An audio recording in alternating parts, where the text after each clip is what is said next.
नमस्कार साथियों, zero news Ramgarh में आपका स्वागत है। सच की राह पर साथियों, भारत के उच्च स्तरीय विभागों में जो शिकायत पत्र भेजने की प्रक्रिया चल रही है, उसमें महाराष्ट्र से हमारे साथी सोलंकी जी एवं उनके अन्य सदस्य जो इस पत्र को गंभीरता से लेते हुए संवैधानिक संस्थाओं को सूचना देने की कार्य की है, इसके लिए बहुत बहुत धन्यवाद।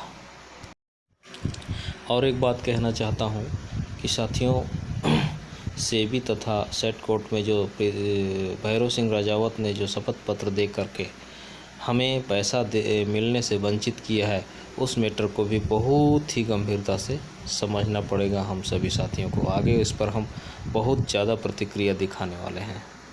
धन्यवाद। क्योंकि हम इस प्रतिक्रिया को नहीं दिखाएंगे तो चाहे अन्य जो इस विषय पर, इस मैटर पर गुमराह एवं जिस भी मंशा से कूदे हैं, उनकी मंशा को कामयाबी हमें मिलने नहीं देना है और हमें अपनी कामयाबी की तरफ आगे बढ़ना है। अपना निश्चय ही विजय प्राप्त कर सकते हैं, लेकिन गंभीरता से हमें भैरव सिंह राजावत तथा प्रमोटर के ऊपर हमें विचार करना होगा। जय हिंद, जय भारत। है तो हमसे कम कंपनी द्वारा भोली भाली जनता से 10 लाख करोड़ रुपए जमा कराया गया होगा और उतने ही मूल्य की संपत्तियां खरीदी गई होगी। मुद्दा नंबर 3, आईएसए संगठन के अध्यक्ष राष्ट्रीय सलाहकार जो जयपुर राजस्थान का रहने वाला है, प्रो चतुर्भुज सीबी यादव राजस्थान विश्वविद्यालय ने कहा है कि मैंने कंपनी के स्टेट का बहुत गहन अध्ययन किया है और कंपनी के पास देनदारी से 4 गुना से भी अधिक संपत्ति है। मुद्दा नंबर 4, आप महोदय जी से हम ये जानना चाहते हैं कि कंपनी के पास जब इतनी संपत्तियां है तो सहयोग करने का संविधान में क्या कोई अधिकार नहीं दिया गया है, और यदि दिया गया है तो इसे जब्त क्यों नहीं किया गया, और यदि संविधान में इस अधिकार का उल्लेख नहीं किया गया है तो संविधान संशोधन द्वारा इसे संविधान में जोड़ने की कृपा करें, क्योंकि ये बेईमान भोली भाली जनता से तरह तरह का प्रलोभन देकर पैसे इकट्ठा कर लेते हैं तथा भोले भाले लोगों से पैसा इकट्ठा करने के लिए इन्हें लोगों ने उन्हें कैसे प्रलोभन देकर अपने जाल में फंसाते थे, इसका एक मिसाल इस लिंक के वीडियो में आप महोदय जी स्वयं देख सकते हैं। इसमें Prithviraj Yadav, CB Yadav, PSL company के पूर्व सीईओ ज्योति नारायण का भी स्टेटमेंट है। मुद्दा नंबर 5, आप महोदय जी को यह जानकर आश्चर्य होगा कि बेईमान अपनी एवं अपने रिश्तेदारों को अन्य सहायक कंपनियों के नाम पर अपार संपत्ति बना लेते हैं और जब पैसा वापस करने का समय होता है तब वे पैसा वापस करने के बजाय अपने ही साथियों से अपने ही खिलाफ एफआईआर दर्ज करवाकर सारा दोष सेबी, सुप्रीम कोर्ट एवं सरकार पर थोप देते हैं और उनके बाद तरह तरह के संगठन बनाकर इन्हीं भोले भाले लोगों को चंदा उगा ही करते हैं। इसके प्रकरण के स्वरूप निम्र चंदा वसूली की स्लिप दी जा रही है। ये पाठीमागे त्यांनी चंदा वसूलीची पावती लावली और सरकार के खिलाफ आवाज उठाने के लिए इन्हीं भोले भाले लोगों को धरना प्रदर्शन में ले जाते हैं और जिंदा मुर्दाबाद बात के नारे लगवाते हैं। पीएसएल कंपनी द्वारा बनाए गए संगठनों ने आयुष, जनलोक प्रतिष्ठान, जन कल्याण ट्रस्ट, इंसाफ की आवाज आदि द्वारा इस प्रकार के नारे लगाए जाते रहे हैं। सेबी हाय हाय, सेबी चोर है, मोदी चोर है, सुप्रीम कोर्ट बेईमान है, पैसा हमारा किसी के बाप का नहीं, सेबी पैसा वापस करो, वापस करो, जब तक भुगतान नहीं तब तक मतदान नहीं, लोढ़ा कमेटी हाय हाय, लोढ़ा कमेटी चोर है आदि। मुद्दा नंबर 7, महोदय, आपको यह भी जानकर आश्चर्य होगा कि कई एजेंटों को निरीक्षकों द्वारा जान से मार दिया गया है एवं कितने ही एजेंट आत्महत्या कर चुके हैं और पता नहीं आगे कितने एजेंटों को निरीक्षकों द्वारा मार दिया जाएगा। निरीक्षकों को आपस में लड़वा कर मरने के लिए क्यों विश्वास कर दिया गया है? आखिर हम गरीब निदेशक एवं एजेंटों का क्या दोष है? एजेंट निरीक्षकों को अपने घर से पैसा देने के समक्ष में भी नहीं है और न ही उसके पास वो संवैधानिक अधिकार है जिसकी वो कंपनी द्वारा खरीदी गई संपत्ति को बेचकर उन्हें वापस कर सके। मुद्दा नंबर 7, पीएसएल कस्टमर एसोसिएशन के वाइस प्रेसिडेंट भैरव सिंह राजावत, भैरव सिंह राजावत, आरती श्रीनाथ कॉलोनी, सांगानेर, जयपुर, राजस्थान 30/20/11 ने सेबी को यह जानकारी दी है कि निरीक्षकों की जमीन उन्हें दे दी गई है और वे सब खुश है। इतना ही नहीं, उन्होंने स्टेट कोर्ट में शपथ पत्र भी दिया है, लेकिन ये सरासर झूठी जानकारी है क्योंकि आज तक कंपनी ने किसी भी निदेशक को 1 इंच भी जमीन नहीं दी है और न ही देने की नीयत है। इसके अलावा कंपनी द्वारा ब्रांच मैनेजर, कर्मचारी एवं सीनियरों के माध्यम से हमें यह जानकारी दी जाती थी कि इतना रुपया इतने दिनों के लिए जमा करोगे तो तुम्हें इतना मिलेगा। उदाहरण के लिए यदि आप 1000 रुपये मासिक, 2930 रुपये त्रिमाही, 5750 रुपये वार्षिक या 11375 रुपये वार्षिक जमा करेंगे तो 5 वर्ष से 6 महीने में 90,900 रुपये मिलेंगे। और यदि 1 लाख रुपया एक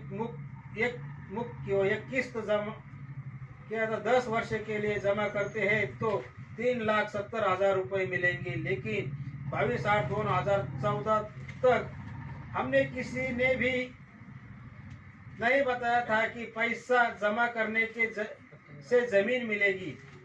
मुद्दा नंबर 8, आप महोदय जी से यह निवेदन है कि देश की गरीब जनता से बहुत मुश्किल से पेट काट कर पाई करके कंपनी में पैसा इस उम्मीद से जमा किया था कि समय पूरा होने पर बच्चों का लालन पालन, पढ़ाई लिखाई अच्छी तरह से करा पाए, लेकिन ये बेईमान सारी संपत्तियों को हड़प कर ऐश कर रहे हैं और हमें मौत के गले में फंसा दिया गया है। मुद्दा नंबर 9, अंत संवैधानिक नियमों का पालन करते हुए जब पल्स ग्रुप की स्थापना की गई तब से 22/8/2014 तक कंपनी में कितने लोगों ने कब और कितना पैसा जमा किया है उसका डाटा कंपनी से मंगवाया जाए और उसे सार्वजनिक किया जाए। साथ ही कंपनी में जितना पैसा जमा हुआ है उतने मूल्य की संपत्तियों का ब्यौरा भी लिया जाए और उसे बेचकर कंपनी के माध्यम से सेबी एवं लोढ़ा कमेटी की निगरानी में भोली भाली गरीब जनता को भुगतान करने की कृपा करें।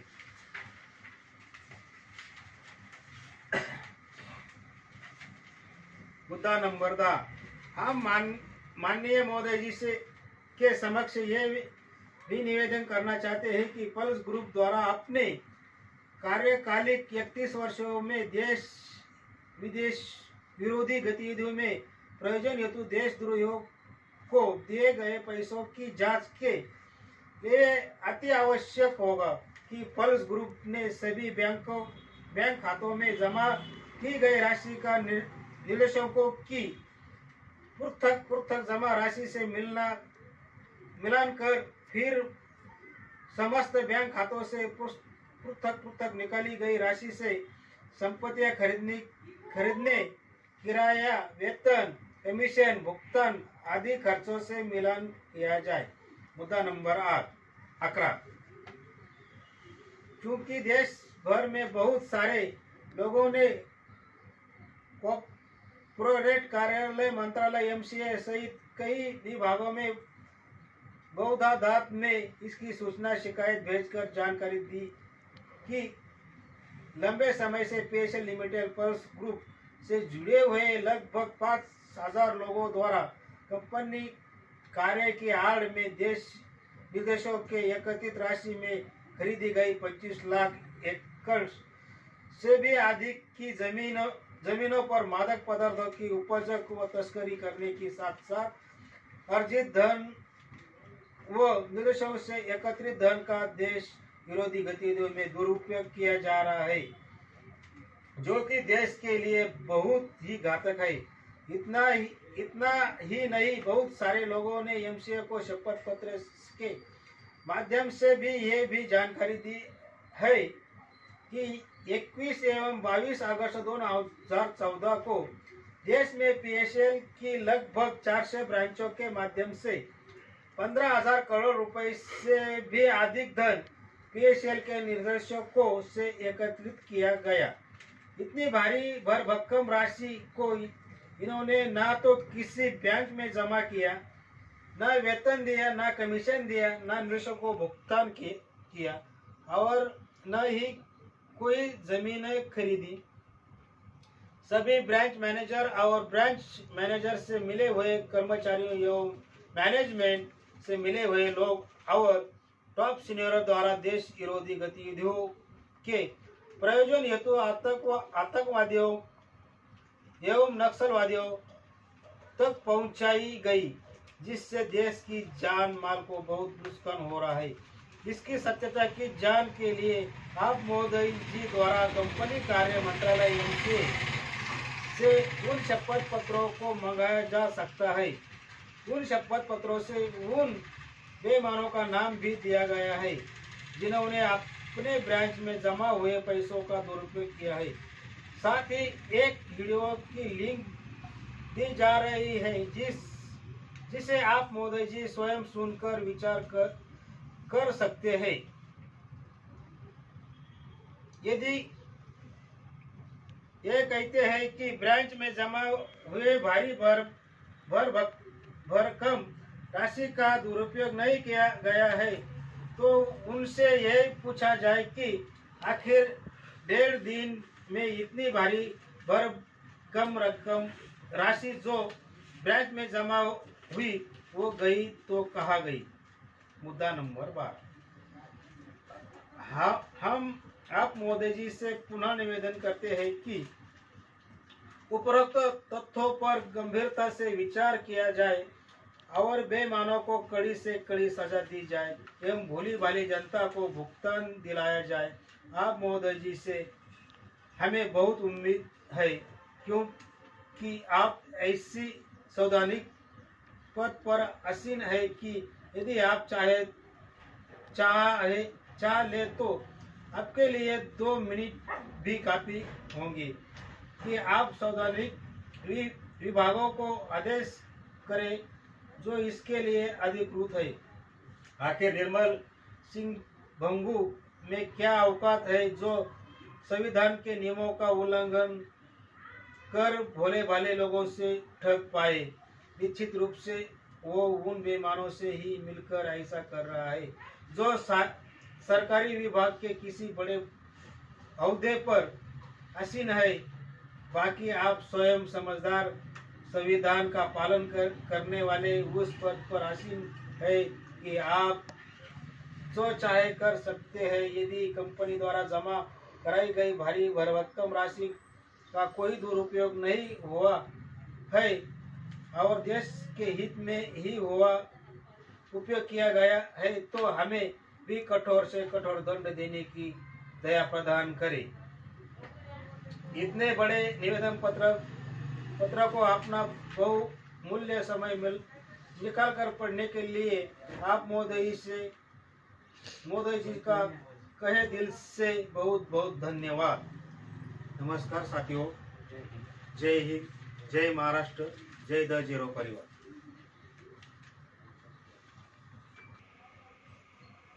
सभी साथियों से निवेदन है कि जीरो परिवार के जो सर जी है उनकी तबीयत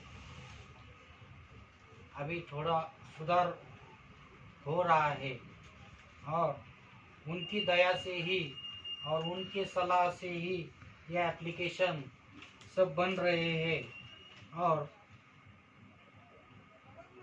जिन भी पीएसएल पीड़ितों को और पीएसएल के डायरेक्टर, प्रमोटर्स, इन लोगों को जीरो परिवार पर भरोसा नहीं होगा, तो उनसे मैं निवेदन करना चाहता हूं कि आप हमारा कौन सा भी जीरो परिवार का वीडियो मत देखा करो और हमारी कौन सी भी एप्लीकेशन पर सिग्नेचर करने के लिए कभी भी कौन से मीटिंग में मत जाया करो। ये निवेदन मैं पूरे भारत भर से करना चाहता हूँ। आप लोगों को जीरो परिवार पर भरोसा नहीं होगा तो एप्लीकेशन लगाने की ज़रूरत नहीं है और बाकी के साथियों के साथ भी सिग्नेचर करने की कोई ज़रूरत नहीं है।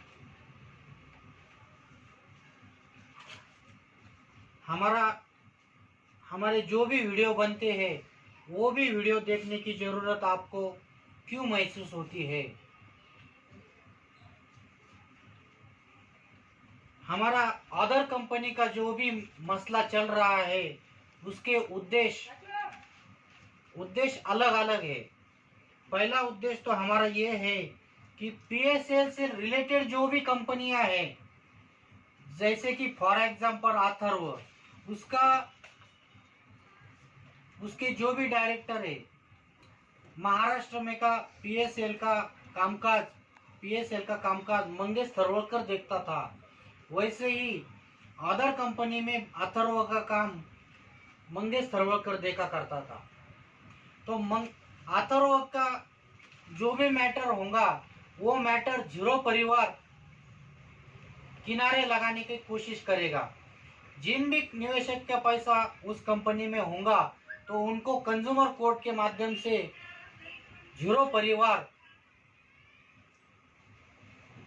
परिवार वो पैसा वापस दिलाने की कोशिश करेगा और वो एविडेंस हम पीएसएल के मैटर में भी कोर्ट के सामने रखने का प्रयास करेंगे। ये हमारा उद्देश्य है अदर कंपनियों के बारे में। और रही बात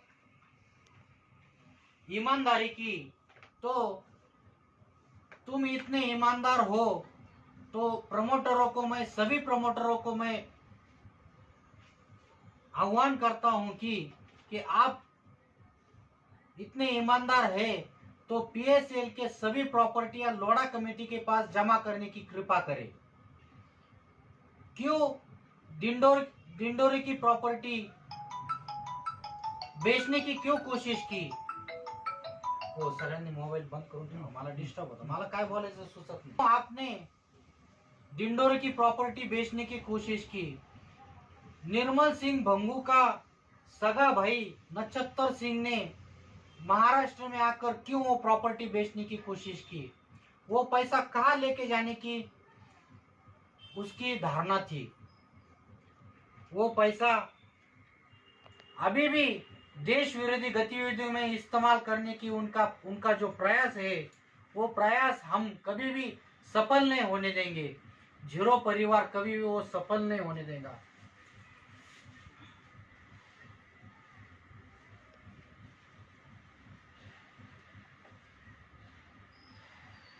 क्यों कंपनी पर जब बैन लग रहा था तब कंपनी को बोला गया था कि आप सीआईएस का अंतर्गत आते हैं तो सीआईएस का लाइसेंस लेने की आपको जरूरत है। आप ईमानदार थे तो आपने सीआईएस का लाइसेंस क्यों नहीं लिया? क्यों निवेशकों को इस मोह जाल में फंसा दिया? आप ईमानदार थे तो 19 जनवरी 1983 से कंपनी कामकाज कर रही है, पैसा जमा कर रही है। तब से लेकर आज तक कितना पैसा जमा किया है, और उसी पैसों से खाली 11,796 करोड़ 11,706 करोड़ 96 लाख की प्रॉपर्टी क्यों सर्वोच्च न्यायालय में दिखाई आपने? बाकी की 220 करोड़ रुपए की प्रॉपर्टी आपने कहाँ गायब की है? ये बताने आप ईमानदार है तो वो बाकी की प्रॉपर्टियां भी लोढ़ा कमेटी के पास जमा करने की कृपा करे। फिर सेबी या लोढ़ा कमेटी या सर्वोच्च न्यायालय के बारे खिलाफ आप बोलने का प्रयास करो, तब तक आपको इन तीनों डिपार्टमेंट के सभी संवैधानिक संस्थाओं के खिलाफ बोलने का आपको कोई राइट नहीं पहुंचता, कोई अधिकार नहीं पहुंचता। 49,100 करोड़ की देनेदारी आपकी बढ़ती क्यों गई, और वो 65,000 करोड़ तक कैसे गई, ये बताने की कृपा करें। सभी प्रॉपर्टियां आप जमा नहीं करवाएंगे तो हम आपकी प्रॉपर्टियां लोढ़ा कमेटी के पास जमा करने का हमारा पूरा प्रयास रहेगा, और आपके ऊपर एफआईआर भी करने का प्रयास हमारा रहेगा।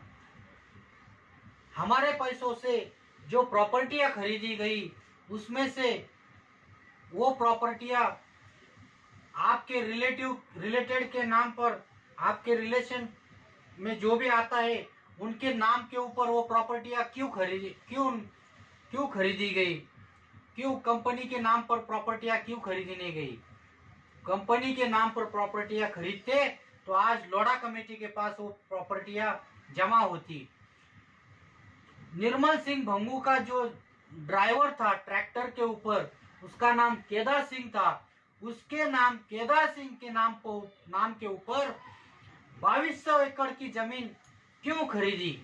ऐसे हजारों उदाहरण हमारे पास मौजूद है, वो भी विद एविडेंस के साथ हमारे पास मौजूद है। क्यों हमारे पैसों से केदार सिंह के नाम पर इतनी बड़ी प्रॉपर्टियां क्यों खरीदी? क्यों भैरव सिंह राजावत ने झूठा एफिडेविट कोर्ट में सादर किया और कंपनी निवेशक को प्लॉट देती थी, ऐसा झूठा एफिडेविट आपने क्यों सादर किया? 19 जनवरी 1983 से लेकर आज तक कंपनी ने कितने लोगों को प्रॉपर्टियां दी है? कंपनी में जो भी इन्वेस्टर पैसा भरता था और वो पैसा मैच्योरिटी के स्वरूप में पैसा ही वापस लेता था, पर आपने झूठा एफिडेविट कोर्ट में सादर क्यों किया? ये बताने के प्रयास करो, और हमें ये भी बताने का प्रयास करो कि आज तक कंपनी ने कितने लोगों को पैसे के स्वरूप में, मैच्योरिटी के स्वरूप में प्लॉट दिए हैं, ये बताने का प्रयास करो।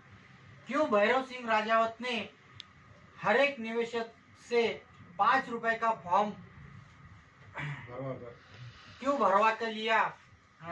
सीएससी में हर एक भारत के 400 ब्रांचों में से हर सीएससी में वो 5 रुपए का फॉर्म क्यों भरवा के लिया? और वो पीएसएल कस्टमर एसोसिएशन का जो सभासद बनवाया, और उस संस्था के अंदर जो भी कामकाज चलता था वो हर सभासद को क्यों नहीं बताया गया कि इसमें क्या कामकाज चालू हो रहा, क्या कामकाज चल रहा है?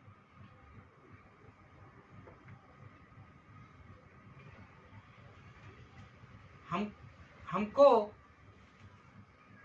सभी निगेटिव सीनियर, सभी कर्मचारी, ब्रांच मैनेजर और निगेटिव सीनियरों के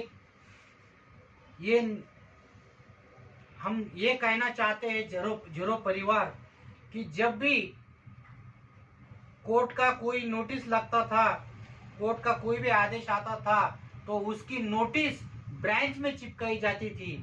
तो सेबी ने जो सेबी कोर्ट में जो मामला पीएसएल के मैटर में जो था कि पीएसएल के कस्टमरों को 3 महीने के अंदर पैसे वापस नहीं दिए गए, तो कोई भी एजेंट अपने लोकल पुलिस थाने में जाकर पीएसएल के प्रमोटर्स, डायरेक्टर्स और ब्रांच मैनेजर के खिलाफ एफआईआर दर्ज करवा सकता है। ये नोटिस आपने हर ब्रांच में क्यों नहीं लगाई? तो ये हमारे सवालों के जवाब देने की आप प्रयास करो और जीरो परिवार के ऊपर लांछन लगाने के बजाय आप अपने अंदर झांकने की कोशिश करो कि आप इन प्रमोटरों के बाजू में बात करवा कर आप भोली भाली देश की जनता के खिलाफ आप क्यों ये षड्यंत्र रचा रहे हैं? और सोशल मीडिया पर जो भी आ रहा है कि हमारा जो भी पैसा जमा हुआ था वो पैसा देश विरोधी गतिविधि में क्यों इस्तेमाल हो रहा है, इसके खिलाफ आवाज उठाने का आप प्रयास करो। जय हिंद, जय द जीरो परिवार।